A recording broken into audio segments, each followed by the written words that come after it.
Next we're going to be creating the muzzle for Bailey the bunny. We are still going to be using our main color. We start off with a slip knot on our hook, and then we are going to chain 4. So it's 1, 2, 3 and 4. We're going to make an increase in the second chain from the hook, so that's 2 single crochets in the same stitch. We're going to put 1 single crochet in the next stitch, and then we're going to do a 4 single crochet increase in the final stitch, making 4 single crochets in the same space. That's 1 and 2 and 3 and 4. We're now working down the other side of a chain. In our next spot we're just going to make 1 single crochet, and then in the final space, which also happens to be our first stitch, we're going to make an increase. So that is 2 single crochets in the same spot, and that brings us to the end of round 1. For round 2 we're going to start with 2 increases, which means in stitch 1 and stitch 2 we're going to make an increase each. So stitch 1 gets its increase, it's 2 single crochets in the same stitch. In stitch 2 we do the same thing, putting 2 single crochets in there. In the next stitch we're only going to do 1 single crochet. Then for the next 4 stitches we're going to make an increase in each of the stitches, so it's 4 increases. So stitch 1 gets an increase, stitch 2 gets an increase, then stitch 3 gets an increase, and stitch 4 gets an increase. The next stitch gets just 1 single crochet. Your last 2 stitches will each get an increase. So that's increase number 1. And in our last stitch, increase number 2, which brings us to the end of round 2. For round 3 we're going to make 18 single crochets, that's 1 in each stitch. So that's 1, 2, 3, 4, 5, 6, 7, 8, 9, 10, 11, 12, 13, 14, 15,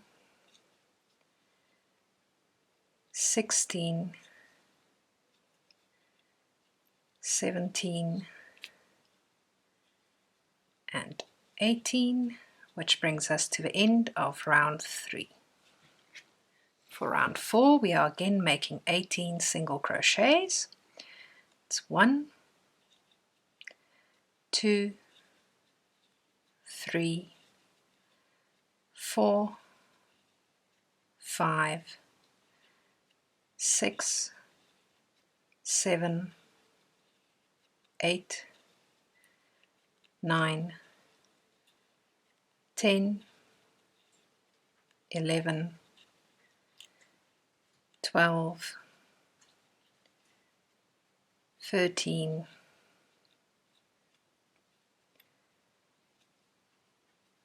14, 15, 16, 17, and 18. We are now going to finish off by making a slip stitch in the next stitch. So you just go through the stitch, hook the yarn, pull it back through the stitch and through the loop on your hook. We need a bit of a longer tail for this one because we're going to use it to sew the muzzle onto the head. So snip your wool off a bit further away and just pull your yarn tail through so that you can pull it tight. And this is what your muzzle should look like at this point. Next, we're going to stuff the muzzle and we're going to pin it into place. Now, to stuff it, we just take a little bit of stuffing, not a lot. You're going to place it inside the muzzle.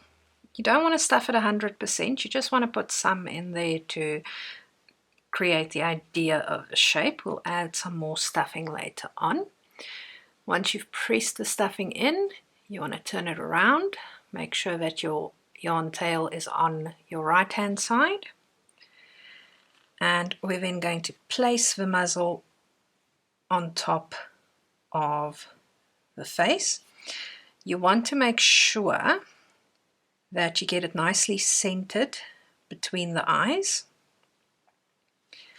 So you want it to be the same distance there and there. And you want it to fall on one round line so that it's nice and even. So I start by inserting a pin for top. There we go.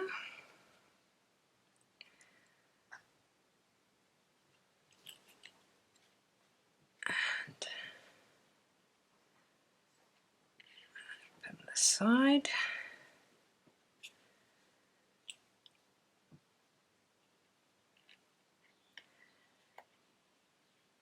Pin the other side.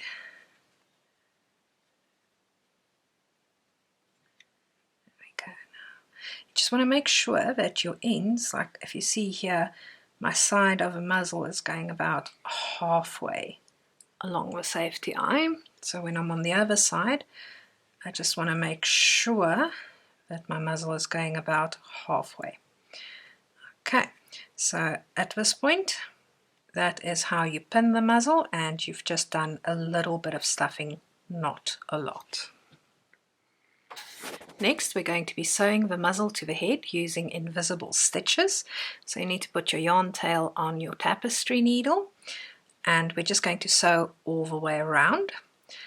Now, the way you make your stitches invisible is each time you go through the head, you make sure that you insert and exit your needle under the muzzle rather than next to the muzzle. You also want to make sure that you're working with small, tight little stitches, so under rather than next to, like I'm doing there. And you can see when I pull tight, my stitch basically disappears completely and you can't really see where it is. You go through the muzzle and then through a stitch on the head, under the muzzle.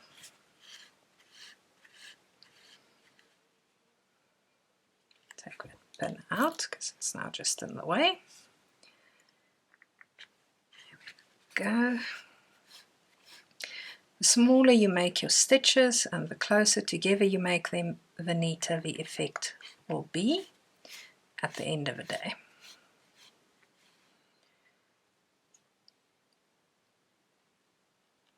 And the further away you insert your needle from the muzzle, the more visible your stitches are going to be.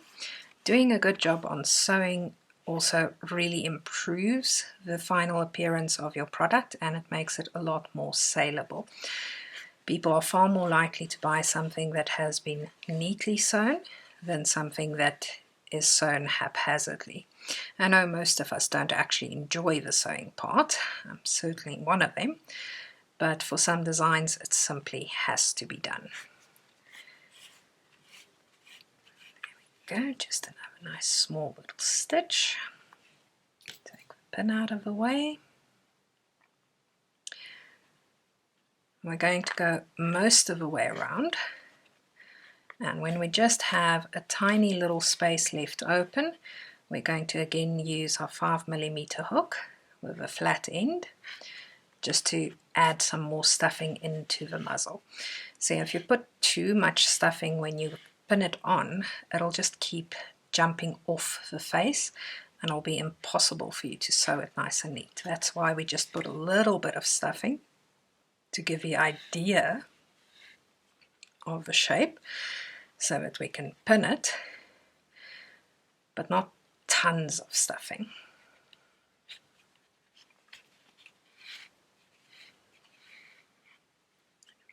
Go. This just takes a little bit of patience.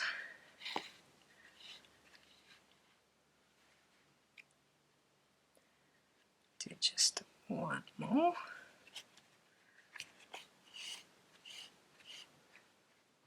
There we go.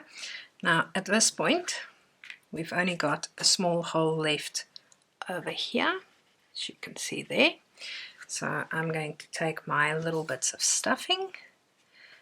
I'm just going to use the hook to push it in, and you can use your hook to make sure that you push it all the way to the other side, so that you're not just stuffing the one side, you're actually stuffing the entire muzzle. You now want to stuff it nice and firmly, so it's properly full.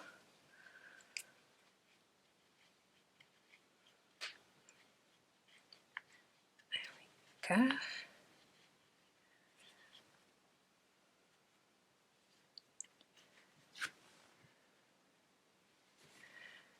Make sure your stuffing goes everywhere and that your shape remains nice and even.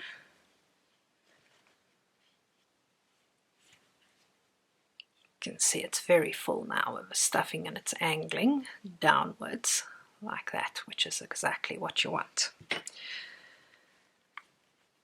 Okay, I just use my needle like that to push the stuffing out of the way when it's showing, and there we go.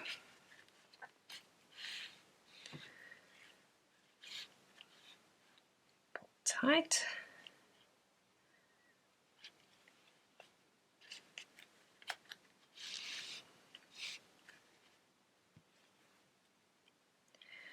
And we're basically just closing up this last little hole that we've got.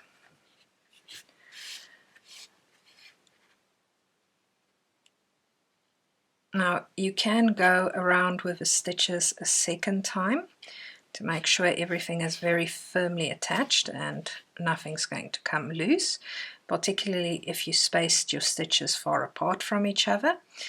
But if you worked nice and closely together like I did, and you created nice tight little stitches, then it's not necessary to go all the way around again, but it's entirely up to you and how tightly you've actually sewn yours on.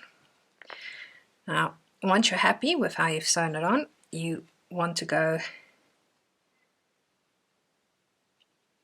in and you want to come out from the same opening that this little tail from the body is dangling. You probably won't be able to make it in a single stitch. So I just do that, and then I go in through the same opening and I maneuver onto the body. I'm just going through random stitches here to move my end in the general direction that I wanted to go in, until I'm able to come out from that same stitch. There we go. We've now got two ends together, which we cannot. And this just secures the muzzle and the body together so that things don't go loose later on.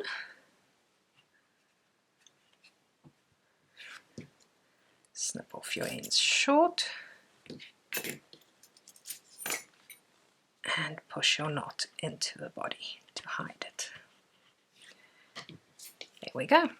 And this is what you should have at this stage of the game for Bailey the Beginner Bunny. Muzzle sewn into place, very firmly attached. There we go.